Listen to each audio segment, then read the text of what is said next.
కొద్దిసేపటి క్రితం కేటీఆర్ రెస్పాండ్ అయ్యారు. బండి సంజయ్ 48 గంటల్లోపు క్షమాపణ చెప్పకపోతే లీగల్ నోటీస్ పంపిస్తాను. ఒక బాధ్యతాయుతమైన హోంమంత్రి పదవిలో ఉండి, హోంశాఖ సహాయ మంత్రి పదవిలో ఉండి ఇటువంటి వైల్డ్ అలిగేషన్ చేయడం, ఇంటెలిజెన్స్ వ్యవస్థ ఎట్లా పనిచేస్తుందో ఆయనకు తెలియదా అని చెప్పారు. లీగల్ నోటీస్ ఆల్రెడీ చాలా మందికి పంపించారు. కొండా సురేఖ కానీ ఇంతకుముందు తన మాట వినని వాళ్ళ విషయంలో. ప్యానెల్లో ఉన్న శరత్ అన్నకి నమస్కారం, మీకు జీ ప్రేక్షకులు కూడా నమస్కారం. భరత్, కేటీఆర్ పదే పదే ఎవరైనా ఏదైనా కామెంట్ చేసినారంటే ఫస్ట్ ఆయన బెదిరించేది నేను మీకు లీగల్ నోటీస్ పంపిస్తా, మీపై పరువు నష్టం దావా వేస్తా. ఇది కేటీఆర్ కి ఇప్పటి నుంచి కాదు, అంటే ఆయన దిగిపోయినప్పటి నుంచి అది ఒక అలవాటుగా మారింది. అంతకుముందు అధికారం ఉన్నప్పుడు ఏం చేసేవాళ్ళు, ఎవరైనా ప్రశ్నించినా ఎవరైనా ఆయన విమర్శించినా కేసులు పెట్టడం, అవసరమైతే ఇంట్లో ఉన్న వాళ్ళ డోర్లు పలగొట్టి ఇంట్లో ఉన్న వాళ్ళని ఎత్తుకుని పోవడం, అవన్నీ గతంలో చూసాం మనం. అధికారంలో అట్లా చేశారు. ఆ జర్నలిస్ట్ కావచ్చు, లేకపోతే ప్రశ్నించే వాళ్ళు కావచ్చు, లేకపోతే ప్రతిపక్ష నాయకులు కూడా కావచ్చు. ప్రతిపక్ష నాయకులు ఈవెన్ బండి సంజయ్ గారిని కావచ్చు, లేకపోతే కోదండరామ్ గారిని కావచ్చు, ఈవెన్ ఇప్పుడు ముఖ్యమంత్రిగా ఉన్నటువంటి రేవంత్ రెడ్డి గారిని కూడా అదే చేసినారు. ఇప్పుడు ఏముంది, ఇప్పుడు అధికారం లేదు కదా, ఎత్తుకోపోలేడు, గుంజుకోపోలేడు, కాబట్టి అదొకటి బెదిరిస్తాడు. ఇవ్వనివ్వండి, ఏమైతే ఏం కాదు, దానికి రెడీగా ఉంది. భారతీయ జనతా పార్టీ కానీ, కేంద్ర మంత్రి శ్రీ బండి సంజయ్ గారు కానీ పూర్తిగా దానికి సిద్ధంగా ఉన్నారు. ఆయన పూర్తి సమాచారంతోనే మాట్లాడారు. ఈ రోజు ఫోన్ ట్యాపింగ్ కేసు ఇష్యూలో ఆయన స్టేట్మెంట్ ఇవ్వడానికి వచ్చినప్పుడు కూడా నిన్న ఆయన పూర్తిగా ఇంతకుముందు ఉన్నటువంటి ఎస్ఐబిలో పనిచేసిన అధికారులతో, తర్వాత హోంశాఖకు సంబంధించిన ప్రజెంట్ అధికారులతో ఆయన నిన్న సమావేశమయ్యారు. పూర్తి సమాచారంతో పూర్తి డీటెయిల్స్ తీసుకొని అది ఎట్లా ఉంటుంది, వ్యవస్థ ఎట్లా ఉంటుంది అన్ని తెలుసుకుని చెప్పారు. పక్కా అన్నిటికి సిద్ధంగా ఉన్నారు బండి సంజయ్ గారు. లీగల్ నోటీస్ రెడీయా? లీగల్ నోటీస్ దానికి బండి సంజయ్ గారు ఏ రోజు కూడా భయపడేది లేదు. బండి సంజయ్ గారు ఎప్పుడు కూడా ఇట్లాంటి దానికి ఎరికిపోరు. ఆయన బరోబర్ చెప్పిండంటే చేస్తాడు. ఆయన ఎవరు ఎదురొచ్చినా, ఎట్లాంటి ఎదురొచ్చినా కూడా ఎదుర్కోవడానికి సిద్ధంగా ఉంటారు ఆయన. బండి సంజయ్ గారు భయపడతారు. ఒక మాట వాళ్ళకు బహుశా బీఆర్ఎస్ కి అబ్జెక్షన్ అనిపించింది. వాయు వరుసలు కూడా మర్చిపోయినారు, ఇట్లాంటి మాటలు వాడారు బండి సంజయ్. భార్యాభర్తల ఫోన్లు ట్యాప్ చేశారనేది పూర్తిగా ఇప్పుడు బయట ఉన్నటువంటి సమాచారం. దీన్ని షిప్ నుంచి వచ్చినటువంటి సమాచారమే, అది బయటకు వచ్చిన వాళ్ళు చెప్తున్నారు. తర్వాత వాళ్ళ ఇంట్లో వాళ్ళ ఫోన్లను కూడా ట్యాప్ చేశారనేది, అంటే కవిత గారు వాయు వరుసల ఉద్దేశం ఎందుకు వాడారంటే వాళ్ళ సొంత సోదరి కవిత గారి ఫోన్ కు ట్యాప్ చేశారని. అది మనమనడం కాదు, కవిత గారే ఆమె సన్నిహితుల దగ్గర చాలా సార్లు చెప్పింది, నా ఫోన్ ట్యాప్ చేశారు, నేనేం చేయాలని చెప్పి. ఆమె పిఎల్ అని చెప్పినట్టుంది. ఏమండి, ఆమె పిఎల్ అని చెప్పినట్టుంది, ఆమె ఫోన్ ట్యాప్ అయినట్టు చెప్పినట్లేదు. ఆన్ రికార్డ్ లో ఆమె పిఎల్ అని చెప్పింది, ఆఫ్ ద రికార్డ్ లో నా ఫోన్ ట్యాప్ చేశారని చెప్పి ఆఫ్ ద రికార్డ్ లో చెప్పింది.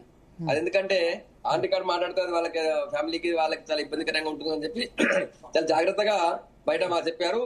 మీడియాకు ఇవ్వాల్సిన సమాచారంలో నా ఫోన్ కు ట్యాప్ అయిందని చెప్పారు. అన్నిటికంటే ఎక్కువ అంతెందుకు భరత్, మీరు అప్పుడు ఢిల్లీలో ఉన్నారు, నేను ఇక్కడ ఉన్నా.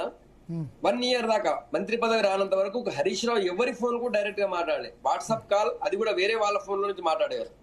అంటే ఆయన ఫోన్ ట్యాప్ అవుతుందని తెలిసే కదా ఆయన మాట్లాడేది. మరి మంత్రి పదవి రాని టైంలో ఆయనపై నిఘా ఉందని కదా. అదే సంజయ్ గారు చెప్పింది కూడా అదే. మీ సోదరి, తర్వాత మీ ఇంట్లో ఉన్నటువంటి మీ బావ, మీ వాళ్ళ ఫోన్లే వాళ్ళ ట్యాప్ చేశారు, వాళ్ళకి వాయు వరుస లేవని ఆ ఉద్దేశంతో అన్నారు. ఓకే, సో ఇప్పుడు హరీష్ రావు పేరు కొత్తగా చెప్పారు, హరీష్ రావు ఫోన్ కూడా ట్యాప్ అయిందని చెప్పి. భరత్, సిట్ దగ్గర ఉన్నటువంటి సమాచారం, హరీష్ రావే ఫోన్ ట్యాపింగ్ చేయించారని మీరు గతంలో అలిగేషన్ చేసి వాళ్ళు కేసు పెట్టారు. నేను రేవంత్ రెడ్డి ప్రభుత్వం కేసు పెడితే కోర్టు కొట్టేసింది. సిద్దిపేటలో చక్రధర్ గౌడ్ ఫోన్ ట్యాప్ చేశారని పెడితే కోర్టు కొట్టేసింది ఆయన మీద అలిగేషన్ చేస్తే. ఇప్పుడు హరీష్ రావు ఫోన్ ట్యాప్ చేసింది అంటున్నారు. భారతీయ జనతా పార్టీ కానీ, బండి సంజయ్ గారు కానీ హరీష్ రావు చేశారని కానీ, హరీష్ రావు గారే దీని వెనుక ఉన్నారని మేము ఎప్పుడు అనలేదు. మేము ముందు నుంచి కూడా బండి సంజయ్ గారు చెప్తున్నది, దీని వెనుక ఉన్నది కేటీఆర్. ఆయన సిరిసిల్ల నియోజకవర్గంలో ఆయన సిరిసిల్ల క్యాంప్ ఆఫీస్ కి చాలా దగ్గరలో ఒక యూనిట్ పెట్టించి ఒక సిఐ స్థాయి అధికారిని పెట్టి అక్కడి నుంచి వ్యవహారం నడిపారు. ఏది కరీంనగర్, వరంగల్ జిల్లాలో ఉన్నటువంటి ప్రముఖుల యొక్క ఫోన్ల కోసం అని చెప్పి సంజయ్ గారు గతంలో అన్నారు. సో అది ఎట్లొచ్చింది, అది ఇప్పుడు ఫోన్ ట్యాపింగ్ సిట్ వేసిన తర్వాత వాళ్ళ ఎంక్వైరీలో బయటపడ్డదని. అది ఇప్పుడు సిరిసిల్ల దగ్గర యూనిట్ పెట్టింది, మరి లీగలా ఇల్లీగలా యూనిట్ పెట్టింది? అది ఇల్లీగల్ ఉండి ఉంటుంది కదా. లీగల్ ఎట్లుంటుంది? లీగల్ ఎక్కడో హెడ్ క్వార్టర్ నుంచి చేయాలా? మరి ఇప్పుడు లేకపోతే లీగల్ ఇప్పుడు illegal సిట్ అయినా కూడా ఇప్పుడు సిట్ చెప్పింది లీగల్ కదా, ఇప్పుడు సిట్ చెప్పింది లీగల్ కదా. నేనేమంటున్నా, ఈ మొత్తం వ్యవహారమే ఇల్లీగల్. ఎందుకంటే అక్కడ ఆల్రెడీ శరత్ అన్న సీనియర్ అడ్వకేట్, తర్వాత ఆయన న్యాయ నిపుణుడు, ఆయన బాగా తెలుసు. ఇప్పుడు ఫోన్ ట్యాపింగ్ చేయాలంటే ఒక రాష్ట్ర ప్రభుత్వము, ఒక రాష్ట్ర గవర్నమెంట్ వాళ్ళ రాష్ట్రంలో ఏదో ఒక అంతర్గత భద్రతకు సంబంధించిన ప్రమాదం ముప్పు పొంచి ఉన్నప్పుడు, అది నక్సలైట్లకు సంబంధించింది కావచ్చు, లేకపోతే వేరే ఇతర ఉగ్రవాద సంస్థల ద్వారా ప్రమాదం ఉంది అని తెలిసినప్పుడు ఈ రాష్ట్ర ప్రభుత్వము సెంట్రల్ లో ఉన్నటువంటి ఏది central telecom department of telecom కి లెటర్ రాస్తుంది. వాళ్ళు దీన్ని హోంశాఖ కేంద్ర హోంశాఖకు ఇచ్చినటువంటి గైడ్ లైన్స్ ప్రకారం వీళ్ళు ఇచ్చినటువంటి లెటర్ ని పరిశీలించిన తర్వాత డిపార్ట్మెంట్ ఆఫ్ టెలికాం రాష్ట్ర ప్రభుత్వానికి ఓకే చెప్తుంది. అయితే సెంట్రల్ హోంశాఖ గైడ్ లైన్స్ లో ఒక రాష్ట్ర ప్రభుత్వం ఏదైనా ఉగ్రవాద సంస్థకు సంబంధించి లేకపోతే ప్రమాదానికి రాష్ట్రం దేశానికి పెద్ద ప్రమాదం పొంచి ఉందని అనుకున్నప్పుడు దానికి ఉన్న గైడ్ లైన్స్ ఏంటి? ఒక ఐజీ స్థాయి ఏమంటే ఆన్ డ్యూటీ అధికారి, రిటైర్డ్ అధికారి కాదు, ఐజీ స్థాయి అధికారి దీనికి హెడ్ గా ఉండాలి, అంటే ఎస్ఐబి చీఫ్ గా ఉండాలి. కానీ మన రాష్ట్రంలో ఎస్ఐబి చీఫ్ గా ఉన్నది అప్పటి వరకు ప్రభాకర్ రావు గారు, ఆయన రిటైర్డ్ ఆఫీసర్. కానీ సెంట్రల్ హోమ్ డిపార్ట్మెంట్ కి పంపించిన లెటర్ లో, టెలికాం డిపార్ట్మెంట్ కి పంపించిన లెటర్ లో వీరు ప్రెసెంట్ ఐజీ లెటర్ పంపించారు.